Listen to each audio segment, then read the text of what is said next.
It's great to be here with you all and to see your faces and to have you spend this time with me. So, if anybody's unfamiliar with the format, the way we typically run the roundtables is the facilitator talks for about 10 minutes about a topic. We record that and then open it up for discussion. The goal is that it be an open discussion between all of us, right? So that it's not just like me answering questions, like as some kind of like, expert or something, right? That we'll all just talk and think together because we're all in this together. Um, so to that end, I'll just open with a few remarks. I'm just laughing for a second because that's the kind of word my Brooklyn grandfather would have said. Open with your remarks. So here we go. Um, So the title of today's roundtable is Teaching Philosophy versus Teaching Philosophical Inquiry.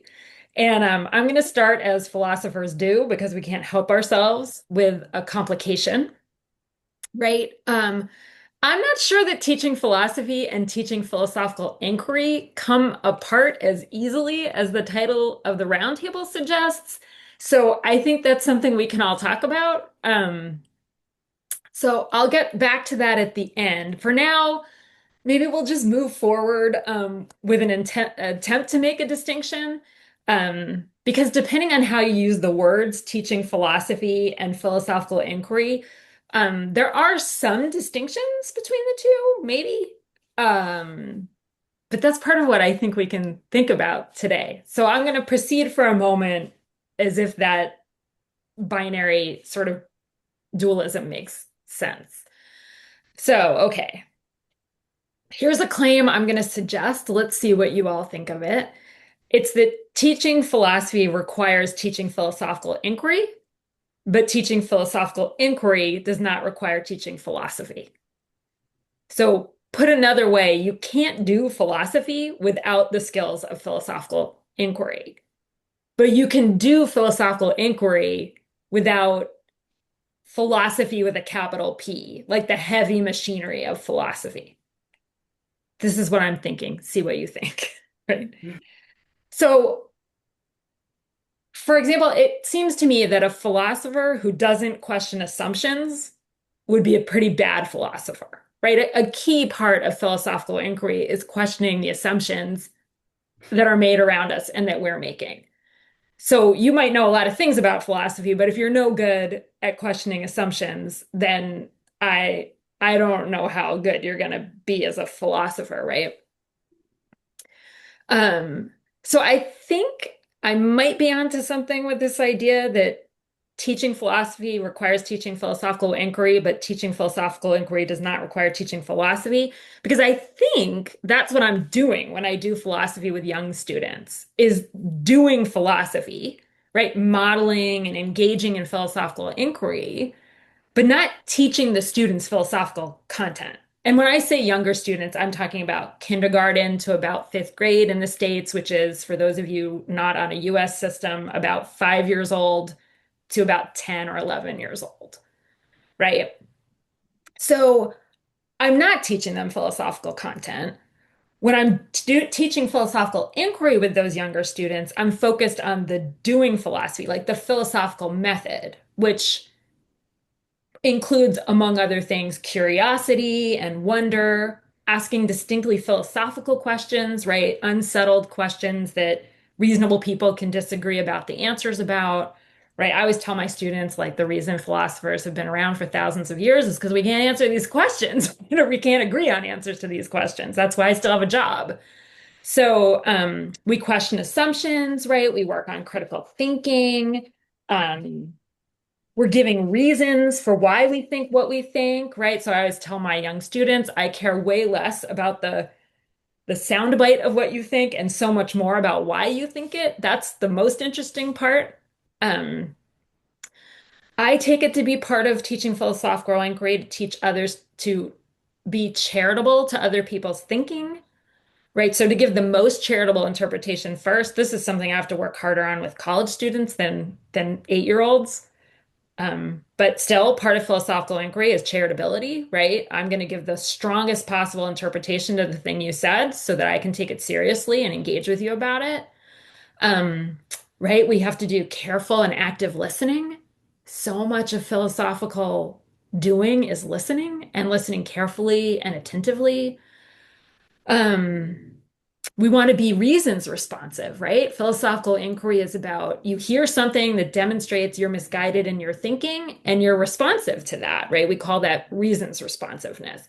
So, for example, on Tuesday, oh, I don't have the book with me. That's too bad. I was doing the book Quackers with with my first graders. Quackers is about a cat who was raised with ducks, and Quackers thinks he's a duck. Um, and then he meets another cat, and that cat explains to Quackers that he's in fact a cat. But then Quackers realizes, Quackers, life journey apparently is to realize that he's both a cat and a duck because, right? So I asked the students, is Quackers a duck or a cat or both? And one student said he's a duck. And so keep have in your head the image of an orange tabby cat. Okay. So that's Quackers. He's an orange tabby cat. So the student said, well, he's a duck because his name is Quackers. That's a duck name, right? So I was like, oh wow, that's so interesting. Um, what if my name was like Banana Slug, right? Would that make me a banana slug?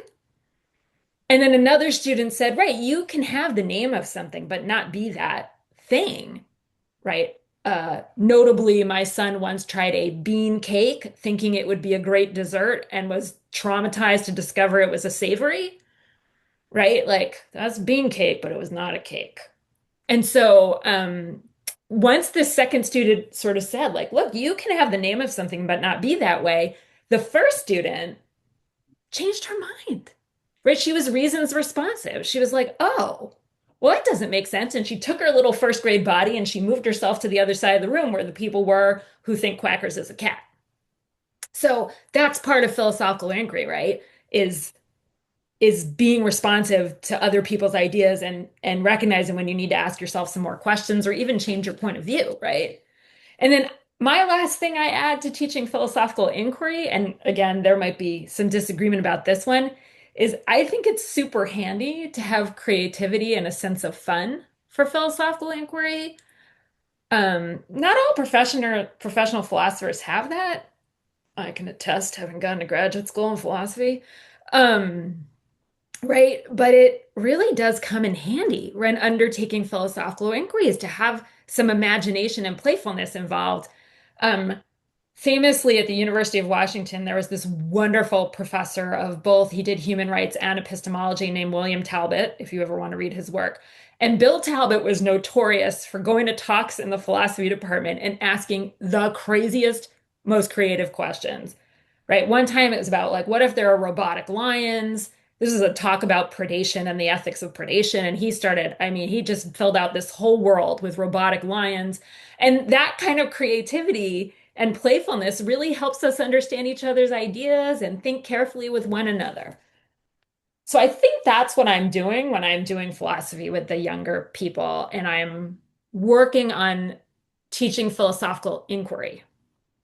Then when I started thinking about older students, so there could be anywhere from like high school up through the university and grad students for me.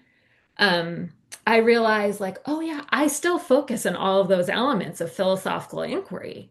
That's part of the doing of philosophy to me.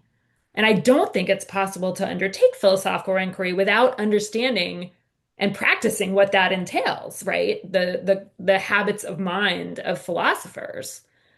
I think it'd be like asking like a very you have like a very technically skilled piano player who knows all the names of the famous composers, but they don't know anything about musicality or instrumentation or voice or how to play in an ensemble, right? Like weird. So, when I was preparing for this, I was thinking, okay, so I also teach philosophy with other students. And to me, that means older students, I should say. That means that I teach and model philosophical inquiry, all the things I just said for the 5 to 11-year-olds, right? But I also aid students in reading and understanding philosophical texts and philosophical views. I work with students to learn how to craft more complex philosophical arguments and articulate those arguments with clarity. That with clarity part is a real doozy, but yes, right. Um, and so the philosophical teaching and the philosophical inquiry work together, right? Class discussions are largely inquiry, but there's also the content, right? So John Stuart Mill was or was not a qualitative hedonist. He was. That's factual, right? If a student gets that wrong, they aren't understanding John Stuart Mill, right? If they think he's a different kind of a hedonist, they're wrong. Like there's a fact of the matter about what his view was.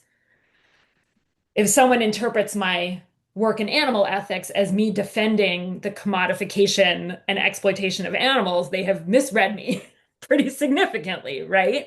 And then teaching philosophy would entail thinking through how that misunderstanding arose, helping the students see why they're incorrect, and helping them put together the pieces so they can understand the view better. So I think if there's a split between teaching philosophical inquiry and teaching philosophy, I think it might be rooted in whether or not you're kind of focused on specific philosophers and specific theories, which I'm definitely not, right, with the littles.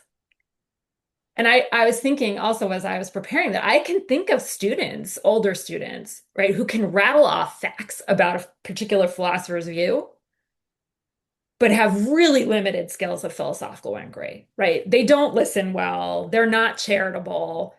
They're not open to being wrong. They can get an A on a test if they're asked to regurgitate what someone's view is and how it differs from somebody else's view, but they don't actually have the skills of philosophical inquiry, right? And so I do think those things can come apart in some way. Okay, so here's just some things for us to think about. You don't have to think about the things that I'm laying out. I want whatever you're thinking about, but this just, I'm a teacher, so it always helps to pitch something rather than just say, any questions? What do you want to talk about?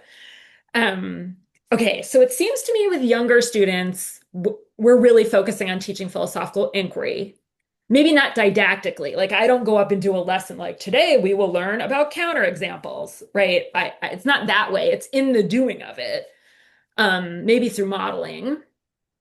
And for the younger students, I never mention a philosopher's name or the name of a theory or anything jargony or anything along those lines, unless on very rare occasions, I know the student well enough to know that they will be delighted and validated to know that they just stumbled upon something. So I had a fourth grader who laid out Harry Frankfurt's theory of secondary and tertiary desires so meticulously in their little fourth grade way that it was unbelievable. And I could tell that she was like wondering if she was onto something or not. And so that was one of the rare times that I said, oh my goodness, you just laid out a theory that the very well-known philosopher Harry Frankfurt lays out, right? Which is such a part of human life, right? We want to want something. We want to do something, right? This is part of that young people particularly understand, the wanting to want to do something, right? And only in those rare occasions will I do that. I think the distinction between teaching philosophical inquiry and teaching philosophy gets more ambiguous as the students get older and as the content of our discussions shifts. Um, where the philosophical content, by which I mean, for these purposes, philosophers and theories, comes into the mix. But then I found myself wondering, given how much philosophy just is philosophical inquiry, so much of what we do is the philosophical inquiry part. I'm not sure that those two things can really be teased apart, right? I get back to this question from the very beginning, right? Because I'm not sure, I'm just not sure if like, if if there is a real way to pull philosophical inquiry and set it on the side of teaching philosophy. Um, I can see how it plays out with the younger students pretty well because there's this clear thing. We just don't talk about Aristotle with 5-year-olds, right? Um, but I wonder, as a person who teaches older students also, maybe we're doing them a disservice, those of us who do teach the older students, when we assume that the skills of philosophical inquiry are there, right? When we just get right into the part of the syllabus where we're reading the philosophers and talking about the theories, and maybe this can happen in high school too. I taught a class at a high school, and one of the things I think went wrong with that class was that I didn't overtly lay out the habits of mind of philosophers so we could all be on the same page about what we're doing before we started the content, right? Um, and I think that's not great for students. So that's what makes me start to wonder, like, if teaching philosophical inquiry really does come apart in this neat way, if that's making any sense at all. I know it's late on the East Coast, so it's maybe